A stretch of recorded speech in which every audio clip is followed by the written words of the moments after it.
اسے کئی بار گرفتار کرتے ہیں اور بتاتے بھی نہیں کہ کس کیس میں گرفتار کیا جا رہا ہے۔ بوڑھے والدین اس کے آگے پیچھے ادھر ادھر بھاگتے پریشان ہوتے ہیں۔ سزا کس بات کی ہے کہ ان کی بیٹی مسکراتی بہت ہے، ہنستی بہت ہے۔ اس پہ تو ذرا سا بھی ان قید و بند کی صحبتوں کا اثر نہیں ہوا۔ جب یہ ہنستی ہے، اس کے لب مسکراتے ہیں تو لوگ اس سے حوصلہ پکڑتے ہیں۔ لیجئے، ایک نیا فساد کھڑا کر دیتی ہے یہ، اور یہی جو اس کی مسکراہٹ ہے یہ لوگوں کے دلوں پر کاری ضرب لگاتی ہے۔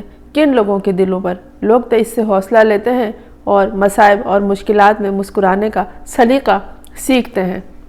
وہ لوگ جلتے ہیں ان سے، وہ لوگ چڑھتے ہیں، ان لوگوں کو آگ لگ جاتی ہے جنہوں نے ان کو، صنم جاوید کو، جیل میں ڈلوایا ہے۔ جب برابری کا حوصلہ نہیں لا سکتے، جب برابر آ نہیں سکتے، جب اپنے آپ کو اس سے کمتر محسوس کرتے ہیں تو پھر سزا کے طور پر اپنی طاقت کا استعمال کر کے اسے جیل بھجوا دیتے ہیں۔ ابھی رہائی ہوئی اور ابھی اسیری ہوئی۔ کیا اسیری ہے، کیا رہائی ہے، یہ مصرع لگتا ہے اسی کے لیے شاعر نے لکھا تھا۔ مگر اس دفعہ کچھ الگ ہو گیا۔ پابندی لگائی گئی کہ یہ اسلام آباد سے باہر نہیں جائے گی اور اسے کچھ ہفتے اشرے تک گرفتار نہیں کیا جائے گا، ورنہ یہ پی ٹی آئی کی لڑکیاں، خواتین وہ ہیں جنہیں صوبوں صوبوں گھمایا جاتا ہے، کبھی بلوچستان بھیجا جاتا ہے، کبھی پشاور بھیجا جاتا ہے، کبھی پنجاب بھیجا جاتا ہے، اس طرح کوٹوں میں انہیں بھیجا جاتا ہے۔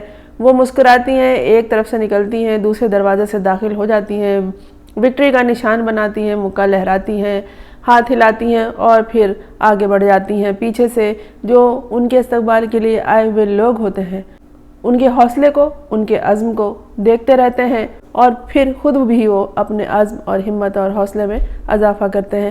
یہ وہ خواتین ہیں پی ٹی آئی کی جو نئی داستان رقم کر رہی ہیں صحبتیں اٹھا اٹھا کر۔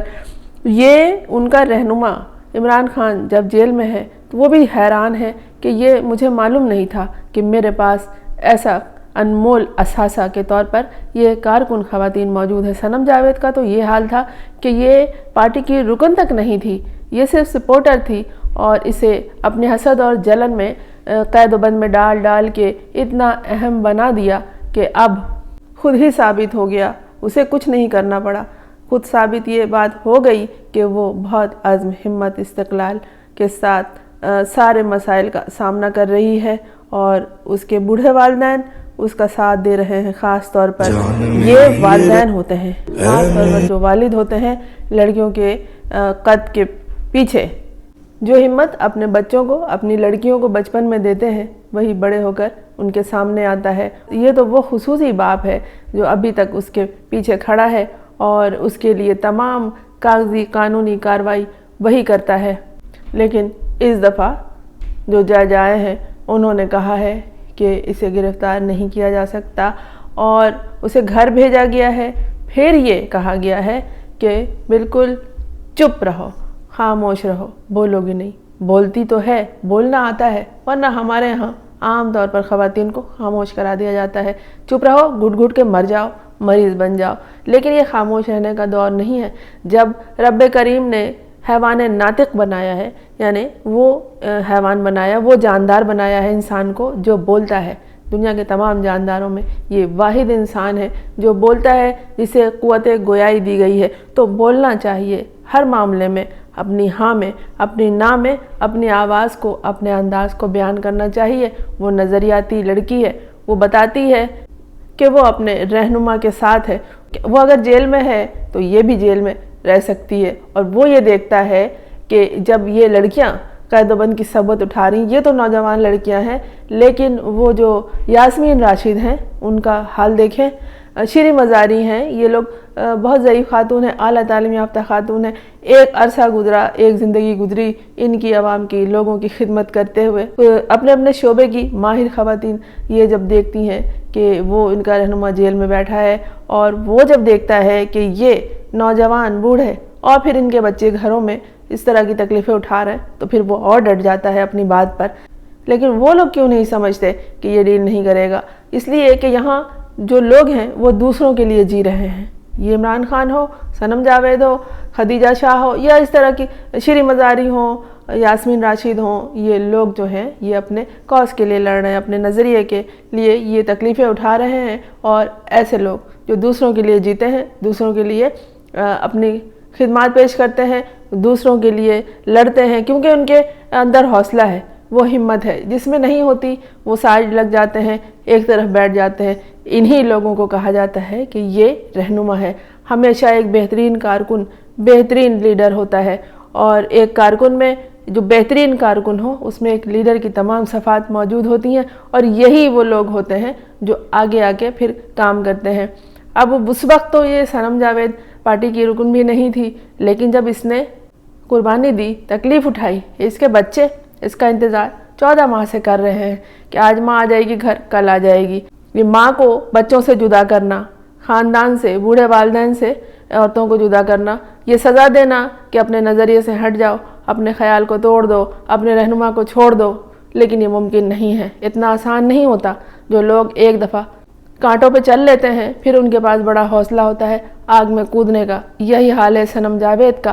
اب یہ ہے کہ جج نے اسے کہا ہے کہ اپنے گھر رہو اور خاموش رہو، بالکل چپ رہو، بولنا نہیں، بولتی بہت ہو، اور جب رہا ہوتی ہو، بولتی ہو تو تمہارے جو دشمن ہیں وہ سنتے ہیں، پھر ان کو آگ لگ جاتی ہے۔ اس پہ تو ذرا بھی اثر نہیں ہوا، ہو گئی ہے تھوڑی سی نحیف و نزار، لیکن وہی مسکراہٹ ہے، وہی سجاوٹ ہے، وہی عزم ہے، وہی ہمت ہے، وہی استقلال ہے، وہی شان ہے، وہی شوکت ہے۔ یہی تو ہے جو ایک مثال ہے لوگوں کے لیے، دنیا کے لوگوں کے لیے، کہ دیکھو جب یہ تکلیف اٹھا سکتی ہے تو ہم نہیں اٹھا سکتے۔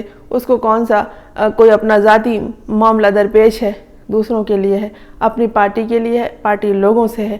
لوگوں نے ہی تو اسے ووٹ دیا ہے، لوگوں نے ہی تو بتایا ہے کہ تم بہت اہم ہو، تم لوگ اتنے اہم ہو، چاہے پارٹی کا پکا کارکن ہو، چاہے وہ پارٹی کا رہنما ہو، تم سب اتنے اہم ہو کہ ہم خاموشی سے جا کر تمہیں ووٹ ڈالاتے ہیں۔ کرا لو دوبارہ الیکشن، پھر دیکھ لو کہ کس طرح دودھ کا دودھ پانی کا پانی ہو جاتا ہے۔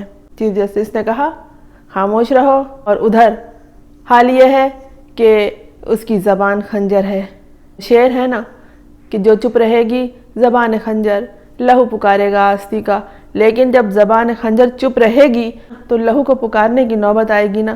لیکن یہی ہے کہ جو آپ کے ذہن میں ہے، جو آپ کا خیال ہے، جو آپ کا نظریہ ہے، جو آپ کا عقیدہ ہے، اسے بیان کیجئے، اسے بتائیے، اور اپنا راستہ اتنا مضبوط بنائیے کہ اس راستے پہ چلنے کے لیے جو بھی مشکلات اور مسائل آئیں، جو کانٹے آئیں، جو پتھر آئیں راستے میں، وہ سب خود آپ کے قدموں کی دھمک سے ہی راستے سے ہٹ جائیں۔